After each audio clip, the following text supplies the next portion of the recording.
Hi guys, welcome back to our YouTube channel. So ಇವತ್ತು Sunday vlog ಆಗಿರುತ್ತೆ. ಯಾಕಂದರೆ ಈಗ ಒಂದು ಕಾರ್ ತೊಗೊಂಡಾಗಿಂದ 1-2 ಮಂತ್ಸಿಂದನೂ ಇತ್ತು. ಕಾರ್ ತೊಗೊಂಡ್ಮೇಲೆ ನಮ್ಮ ಊಟ ದೇವ್ರಿಗೆ ಹೋಗಿ ಪೂಜೆ ಮಾಡಿಸ್ಕೊಬರ್ಬೇಕು ಅಂತೇಳಿ ಸಮ್ ರೀಸನ್ಸಿಂದ ಡಿಲೇ ಆಯಿತು, ಹೋಗೋಕ್ಕಾಗಲಿಲ್ಲ. ಸೊ ಅದಕ್ಕೋಸ್ಕರ ಹೊರಟಿದ್ದೀವಿ. ನಮ್ಮ ಮನೆಯವರು ಶಬರಿಮಲೆ ಮಾಲೆ ಹಾಕಿದ್ರು, ಆವಾಗಲೇ ಹೋಗ್ಬೇಕಿತ್ತು. ನಾವು ಮಾಲೆ ಹಾಕಿ ಬಂದಾದ್ಮೇಲೆ ಹೋಗೋಣ ಅಂದ್ಕೊಂಡ್ವಿ. ಅಷ್ಟರಲ್ಲೇ ನಮ್ಮೂರಲ್ಲಿ ಟೆಂಪಲ್ ಇನಾಗ್ರೇಷನ್ ಅಂತೇಳಿ ಅಲ್ಲಿಗೆ ಹೋದ್ವಿ, ಮತ್ತೆ ಟೈಮ್ ಆಗಲಿಲ್ಲ. ಸೊ ಅದಕ್ಕೋಸ್ಕರನೇ ಈಗ ಹೊರಟಿದ್ದೀವಿ. ಹೋಗಿ ಮೊದಲ್ದೆ ನನ್ನ ತಂಗಿ ಬೇರೆ ಬಂದಿದ್ದಾಳೆ, ಮತ್ತು ಅವಳು ಇಂಟರ್ನ್ಶಿಪ್ ಇದೆ, ಮತ್ತೆ ಹೋಗಬೇಕು ಅವಳು ರಿಟರ್ನು. ಸೊ ಅವಳು ಹೋಗೋದ್ರೊಳಗಾಗಿ ಬೆಂಗಳೂರಿಗೆ ನಾವು ಅಷ್ಟರಲ್ಲೇ ಮುಗಿಸ್ಕೊಂಡು ಬರೋಣ ಪೂಜೆನ ಅಂತ ಹೇಳಿ ಹೊರಟಿದ್ದೀವಿ. ಸೊ ಕೊನೆಗಂಟೆ ವಿಡಿಯೋ ನೋಡಿ, ಇಷ್ಟ ಆದರೆ ಲೈಕ್, ಶೇರ್, ಕಮೆಂಟ್ ಮಾಡಿ. ಸೊ ಗೈಸ್, ಕಾರ್ ಡೆಲಿವರಿದು ಲಾಗ್ ಮಾಡೋಣ ಅಂತ ಇದ್ದೆ. ಅದನ್ನು ನನಗೆ ಹೆಲ್ತ್ ಇಶ್ಯೂಸ್ ಆಗಿದ್ದರಿಂದ ಅದು ಮಾಡೋಕ್ಕಾಗಿಲ್ಲ. ಕಂಟಿನ್ಯೂಯಸ್ 1 ಮಂತ್ ಫುಲ್ ಸಫರ್ ಆಗಿದ್ದೀನಿ ಹೆಲ್ತ್ ಇಶ್ಯೂಸಿಂದ. ಸೊ ಲಾಗ್ ಇದ್ದಾವೆ, ಬಟ್ ಅವನ್ನೇನೇ ಎಡಿಟ್ ಮಾಡಿ ನಾನು ಯಾವನ್ನೂ ಪೋಸ್ಟ್ ಮಾಡಿಲ್ಲ. ಮಾಡಬೇಕು ಅಂತ ಹಂಗೆ ಇಟ್ಕೊಂಡಿದ್ದೀನಿ. ನೋಡೋಣ, ಟೈಮ್ ಸಿಕ್ಕರೆ ಮಾಡೋಣ ಅಂಥೇಳಿ ಎಲ್ಲ ಹೊರಡ್ತಾ ಇದ್ದಾರೆ. ನಾನು ರೆಡಿ ಆಗಬೇಕು. ನಮ್ಮ ಮನೆಯವ್ರು ಕಾರ್ ವಾಶಿಗೆ ಹೋಗಿದ್ರು. ಸೊ ನನ್ನ ತಂಗಿನ ಇನ್ನೊಂದು ಕಾರ್ ತೊಗೊಂಡು ವಾಶ್ ಮಾಡ್ಸೋಕೆ ಹೋಗಿದ್ದಾಳೆ. 2 ವಾಶ್ ಆಗಿ ಬಂದು ಕಾರ್ನ ರೆಡಿ ಮಾಡ್ತಾ ಇದ್ದಾರೆ ತೊಗೊಂಡು. ಇವ್ರು ನೋಡ್ರಿ, ವಯಸ್ಸಾದರೂ ಎಷ್ಟು ಅಚ್ಚುಕಟ್ಟು. ಅವ್ರ ಬ್ಲೌಸ್ನ ಅವರೇ ಐರನ್ ಮಾಡ್ಕೊತಾ ಇದ್ದಾರೆ. ಇವರೆಲ್ಲರೂ ಸ್ನಾನ ಮುಗಿಸ್ಕೊಂಡು ಎಲ್ಲರೂ ನೀಟಾಗಿ ರೆಡಿ ಆಗ್ತಾ ಇದ್ದಾರೆ. ಹೇಳಿದ್ದೇನೆ, ನೀಟಾಗಿ ರೆಡಿ ಆದರೆ ಮಾತ್ರ ಕರ್ಕೊಂಡು ಹೋಗೋದಂತ. ಮನ್ನ ಕಾಡುವಂತಹ ಕಟ್ಟ ಕಡೆಯ ಪ್ರಶ್ನೆ ಹೀಗೂ ಉಂಟೆ. ಎಲ್ಲ ರೆಡಿ ಆಗಿಬಿಟ್ಟು ಟೈಮಿಂಗ್ಸು 12:30 ಆಗಿದೆ. ನಮ್ಮೂರಿಗೆ ಏನಿಲ್ಲ ಅಂದರೂ 1 ಅವರ್ ಬೇಕು ಹೋಗೋಕ್ಕೆ. ಪಂಚ್ ಡೈಲಾಗ್ ಹೇಳ್ಬಿಟ್ಟು ಹೋಗ್ತಾ ಇದ್ದಾನೆ.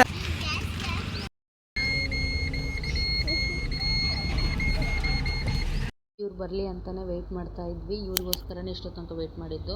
ಇವ್ರು ರೆಡಿ ಆಗೋಷ್ಟರೊಳಗೆ ಯಾರ ಶಿವ ಅಂದೋಗಿತ್ತೆ. ಸೊ ಬಂದರು. ಇಲ್ಲಿಂದ ನೆಕ್ಸ್ಟ್ ಫ್ಯೂಯಲ್ ಹಾಕ್ಸೋಕೆ ಹೋದ್ವಿ. ಹೂ ತೊಗೊಳೋದಿತ್ತು, ಅದಕ್ಕೆ ಹೂವಿನ ಮಾರ್ಕೆಟಿಗೆ ಬರ್ತಾ ಇದ್ದೀವಿ. ದೇವರಿಗೆ ಅಲ್ಲ ಕಡೆ ಎಲ್ಲೂ ಸರಿ ಸಿಗಲ್ಲ, ಅದಕ್ಕೆ ಎಲ್ಲೇ ತೊಗೊಂಡು ಹೋಗ್ಬಿಡೋಣ ಅಂತೇಳಿ. ಸೊ ಇವತ್ತು ಇಷ್ಟು ಫ್ರೆಶ್ ಇದೆ,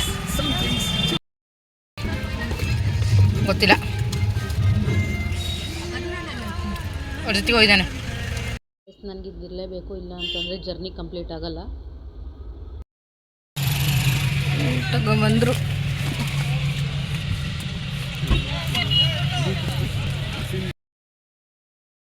ಐಟಮ್ಸ್ ಎಲ್ಲ ತೊಗೊಂಡು ಈಗ ಊರ ಕಡೆ ಹೋಗ್ತಿದ್ವಿ. ಅವ್ರ ಪೂಜೆದು ಇನ್ನೂ ಸ್ವಲ್ಪ ಬೇಕಿತ್ತು, ಅವನ್ನೆಲ್ಲ ತೊಗೊಂಡು ಬರ್ತಿದ್ದಾರೆ. ನಾವು ಹೂವಷ್ಟೇ ತೊಗೊಂಡು ಹೋಗ್ತಾ ಇದ್ದೀವಿ. ಅಲ್ಲಿವರೆಗೂ ಏನು ಮಾಡಿ ಒಂಟಿಕಲ್ ಮಠಕ್ಕೆ ಬಂದಿದ್ದೀವಿ. ನನ್ನ ತಂಗಿ ಫ್ರೆಂಡು, ನನ್ನ ಮಗಳು.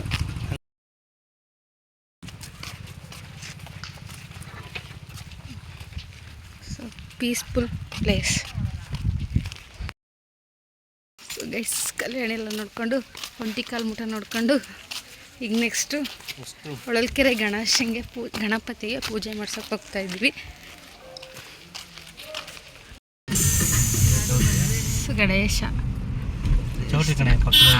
ಗಣೇಶನ ದೇವಸ್ಥಾನಕ್ಕೆ ಬಂದಿದ್ದೇವೆ.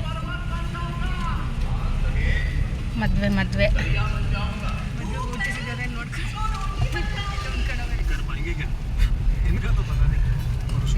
ಸೊ ಇಲ್ಲಿದೆ ನೋಡಿ ಗಣೇಶನ ದೇವಸ್ಥಾನ. ಎಂಟ್ರೆನ್ಸಿಗೆ ಹೊಡೆದು ಬಿಡಪ್ಪ, ಇಲ್ಲಿ ಈ ಕಡೆ ಕೊಡಿ.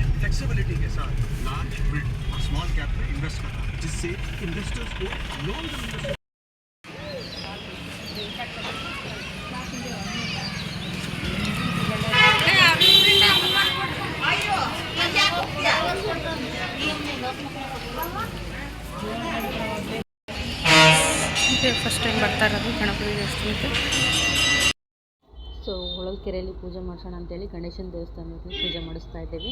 ಫಸ್ಟು ಗಣೇಶನ ದೇವಸ್ಥಾನದಲ್ಲೇ ಪೂಜೆ ಮಾಡಿಸ್ಬೇಕು ಅಂತ ಅಂದ್ಕೊಂಡಿದ್ದು, ಬಟ್ ಅದು ಆಗಲಿಲ್ಲ. ಯಾಕಂದರೆ ಅವತ್ತು ದೇವಸ್ಥಾನ ಕ್ಲೋಸ್ ಇತ್ತು, ನಾವು ಕಾರ್ ತೊಗೊಂಡಿದ್ದ ದಿನ.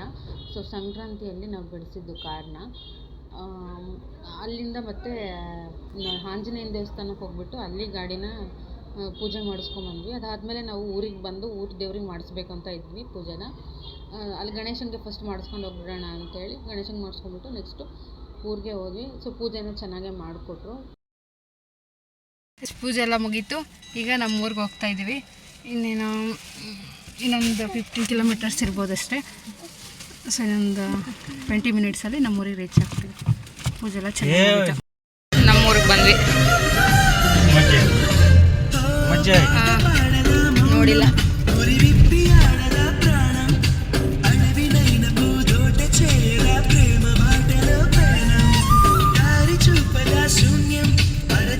ಸೊ ನಮ್ಮ ಮನೆ ಹತ್ರ ಹೋದ್ವಿ, ನಮ್ಮ ಅಕ್ಕನ ಮನೆ ಹತ್ರದಿಂದ. ನಮ್ಮ ಅತ್ತಿಗೆ ಟೀ ಕೊಟ್ಟರು, ಕುಡ್ಕೊಂಡು.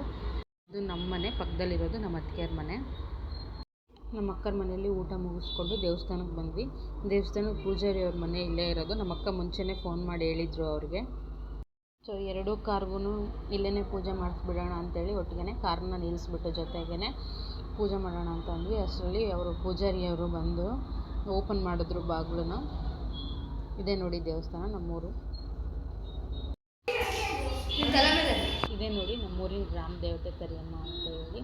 ನಾನು ಕಾರ್ ತೊಗೊಂಡಾದ್ಮೇಲೆ ನೆಕ್ಸ್ಟ್ ಡೇನೇ ಬರಬೇಕು ಅಂದ್ಕೊಂಡಿದ್ದೆ. ಸೊ ಏನೋ ರೀಸನ್ಸಿಂದ ಬರೋಕ್ಕಾಗಲಿಲ್ಲ.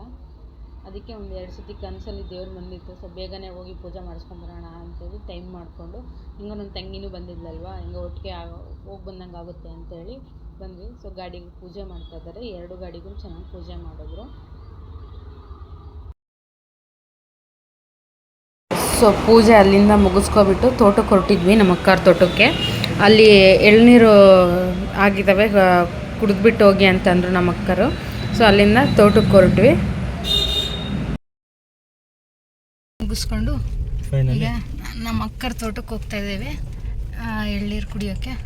ಅಲ್ಲೊಂದು ದೇವಸ್ಥಾನ ಇದೆ, ಅಲ್ಲಿ ಒಂದು ಸ್ವಲ್ಪ ಪೂಜೆ ಮಾಡಿಸಿ ಹೋಗೋಣ ಅಂಥೇಳಿ. ಸೊ ನಮ್ಮ ಅಕ್ಕ ಮುಂಚೆನೇ ಬಂದಿತ್ತು, ಎಲ್ಲೈತೆ ಗೊತ್ತಿಲ್ಲ. ಸೊ ಅಲ್ಲಿದೆ ನೋಡಿ ಗಾಡಿ. ಸೊ ಮುಂಚೆನೇ ಬಂದಿತ್ತು. ಅದೇನೋ ಗಳ ಇಸ್ಕೊಂಬರ್ಬೇಕಂತ ಎಳ್ನೀರು ಕೆಡೋಕ್ಕೆ, ಅದಕ್ಕೋಸ್ಕರ ಅಕ್ಕ ಆಗ್ಲೇ ಬಂತು. ಆ್ಯಕ್ಚುಲಿ ಈ ದೇವಸ್ಥಾನ ಊರಲ್ಲೂ ಇದೆ, ಬಟ್ ಅಲ್ಲಿ ಗಾಡಿ ನಿಲ್ಸೋಕ್ಕೆ ಜಾಗ ಇರಲಿಲ್ಲ.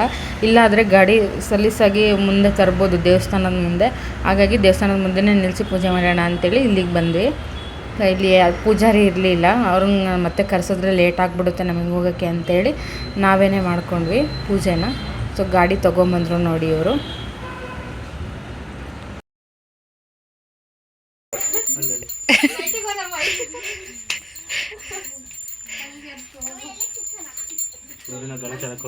ನನ್ನ ತಂಗಿ ನೋಡಿ ಏನು ಭಯ ಭಕ್ತಿಯಿಂದ ಪೂಜೆ ಮಾಡ್ತಿದ್ದಾಳೆ. ಅವಳಿಗೆ ದೇವ್ರಂದ್ರೆ ಭಾಳ ಭಕ್ತಿ.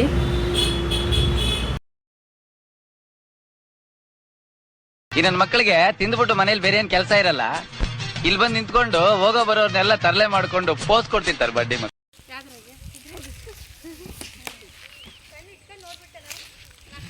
ನಮ್ಮ ಮನೆಯವರು ಕೆಡುತ್ತಾ ಇದ್ದಾರೆ ಅದ್ರಾಗೆ.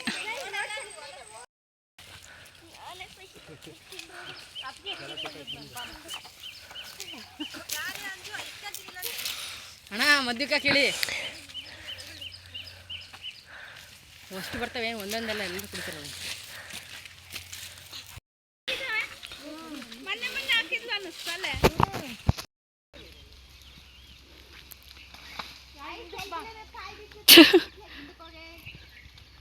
ಎಷ್ಟು ಮೇಲೆ ಗೊತ್ತು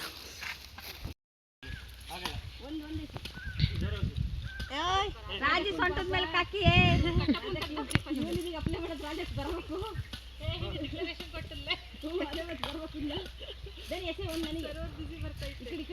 ಕೊಟ್ಟಲ್ಲ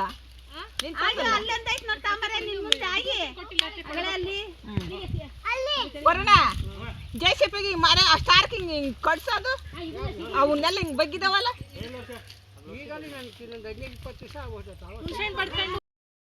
ಇಲ್ಲಿ ಯಾರು ಕುಡ್ದಿಲ್ಲ. ಕಾಲೆಲ್ಲ ಗಲೀಜಾಗಿದ್ವು ಅಂತೇಳಿ ತೋಟದಲ್ಲಿ ಕಾಲು ತೊಳ್ಕೊಂಡ್ರಿ ನಮ್ಮ ಮನೆಯವರು. ಸೊ ಗಾಯ್ಸ್ ಪೂಜೆ ಎಲ್ಲ ಮುಗೀತು. ಎಲ್ಲ ದೇವ್ರ ಹತ್ರ ಪೂಜೆ ಮುಗಿಸ್ಕೊಂಡು ತೋಟಕ್ಕೆ ಬಂದಿದ್ವಿ. ತೋಟದಲ್ಲಿ ಎಳ್ನೀರು ಕುಡ್ಕೊಂಡ್ಬಿಟ್ಟು ಕೆಳಗೆ ನಮ್ಮ ಅಕ್ಕರ್ದು ಇನ್ನೊಂದು ಹೊಲ ಇದೆ, ಅಲ್ಲಿಗೆ ಹೋಗಿದ್ದಾರೆ ತೋಟ. ಅಲ್ಲೇನೋ ಸೌಂದೆಕಾಯಿ ಅಂತ ನೋಡ್ಕೊಂಬರೋಕ್ಕೆ. ಸೊ ಎಲ್ಲ ಪೂಜೆ ಎಲ್ಲ ಚೆನ್ನಾಗಿ ಮುಗಿಸ್ಕೊಂಡು ನಾವು ಹೋಗ್ತಾ ಇದ್ದೀವಿ ತೋಟದ ಕಡೆಗೆ. ಬಸಿದಮ್ಮ ನಮ್ಮ ಅಕ್ಕನ ತೋಟ ಎಲ್ಲ ನೋಡ್ಕೊಂಡು ಹೋಗಕ್ಕೆ ಬಂದಿದ್ರು, ಬರ್ತಾಯಿದ್ದಾರೆ ನೋಡ್ರಿ.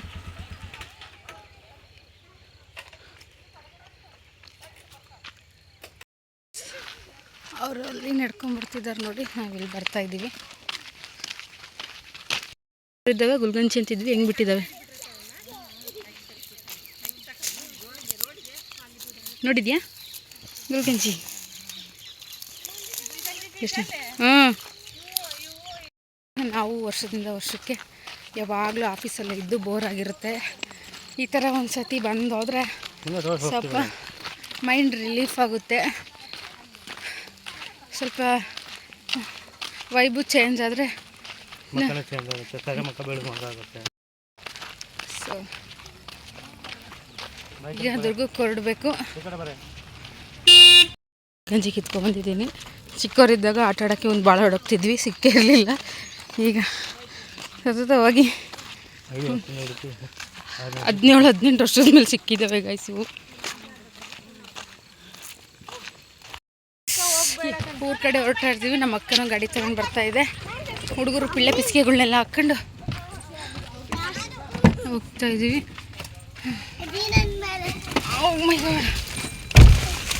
ಇವನ್ನ ಎಲ್ಲದೂ ಒಂದು ಕಡೆ ತೆಗ್ದಿಡ್ತೀನಿ ಗೈಸ್. ಬಂದಮೇಲೆ ಅದ್ಮಾಗಿ ಬರುತ್ತೆ.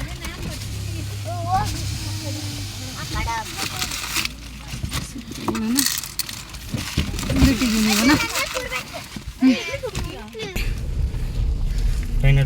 ಫೈನಲಿ ಎಲ್ಲರನ್ನೂ ಒಂದು ಅನಿಸಿಕೆ ಕೇಳಿಬಿಡೋಣ ಹೆಂಗಿತ್ತು ಅಂತ. ಇವತ್ತಿನ ದಿನ ಹೆಂಗಿತ್ತಪ್ಪ?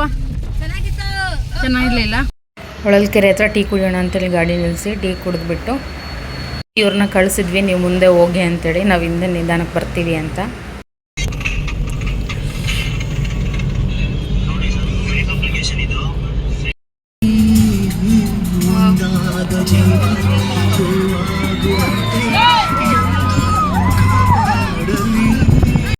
ಗೈಸ್ ನಾವು ಅಂದ್ಕೊಂಡಿದ್ದು ಒಂದು 6 ಒಳಗೆ ದುರ್ಗಕ್ಕೆ ಬರಬೇಕು, 6 o'clock ಒಳಗೆ ಅಂತ. ಆದರೆ ಇವ್ರು ಮಾಡಿದ ಟೈಮ್ ನೋಡಿಬಿಟ್ರೆ ನಾವು ಬರೋಷ್ಟರೊಳಗೆ 8 o'clock ಆಗಿತ್ತು. ಸೊ 8 o'clockಗೆ ಚಿತ್ರದುರ್ಗ ರೀಚ್ ಆದ್ವಿ.